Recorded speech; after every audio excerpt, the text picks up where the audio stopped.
जीवन का हर क्षण निर्णय का क्षण होता है। प्रत्येक पद पर दूसरे पद के विषय में कोई निर्णय करना ही पड़ता है और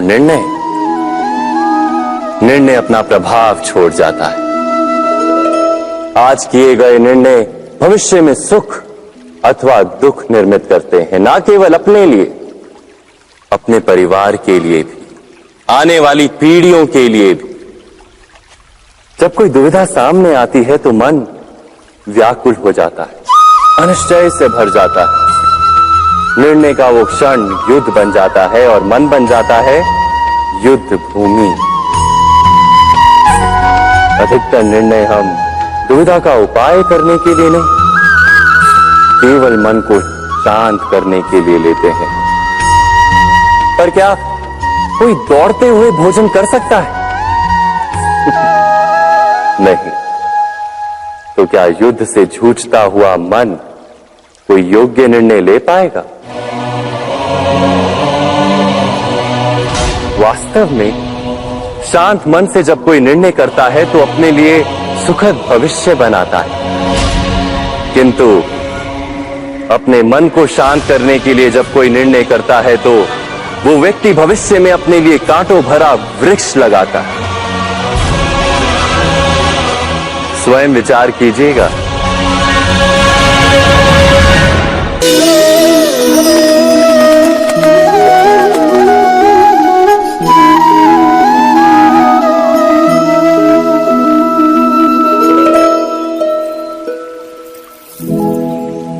निर्णय के क्षण में हम सदा ही किसी अन्य के सुझाव, सूचना, मंत्रणा या परामर्श को आधार बनाते हैं और हमारे भविष्य का आधार हमारे आज लिए गए निर्णय के ऊपर होता है।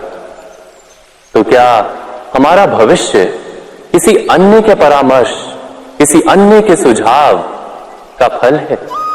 क्या हमारा संपूर्ण जीवन किसी अन्य की बुद्धि का परिणाम? क्या हमने कभी विचार किया है? सबका अनुभव है कि भिन्न भिन्न लोग एक ही स्थिति में भिन्न भिन्न परामर्श देते हैं।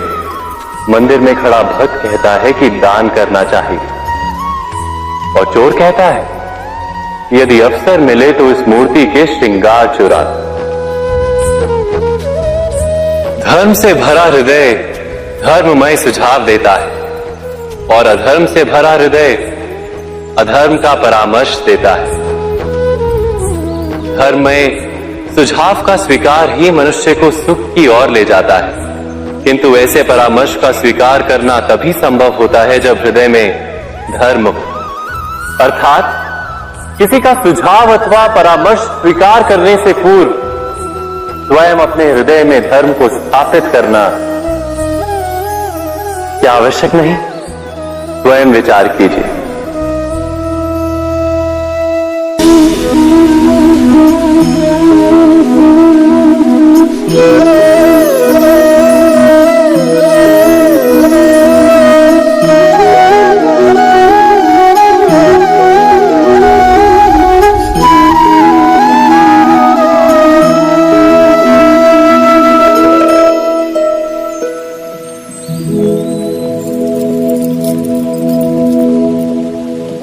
भविष्य के आधार पर सब आज का निर्णय लेना चाहते हैं।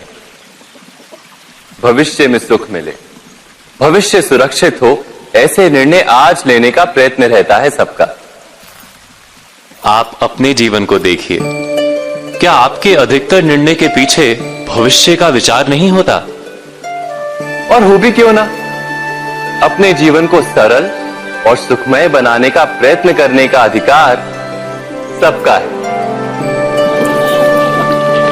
पर भविष्य तो कोई नहीं जानता, केवल कल्पना ही की जा सकती है। तो जीवन के सारे महत्वपूर्ण निर्णय कल्पनाओं के आधार पर ही करते हैं हम। क्या निर्णय करने का कोई तीसरा मार्ग हो सकता है? विचार कीजिए। सारे सुखों का आधार धर्म है और वो धर्म मनुष्य के हृदय में बसता है। तो प्रत्येक निर्णय से पूर्व स्वयं अपने हृदय से ये प्रश्न अवश्य पूछ लेना कि ये निर्णय स्वार्थ से जन्मा है या धर्म से। क्या इतना पर्याप्त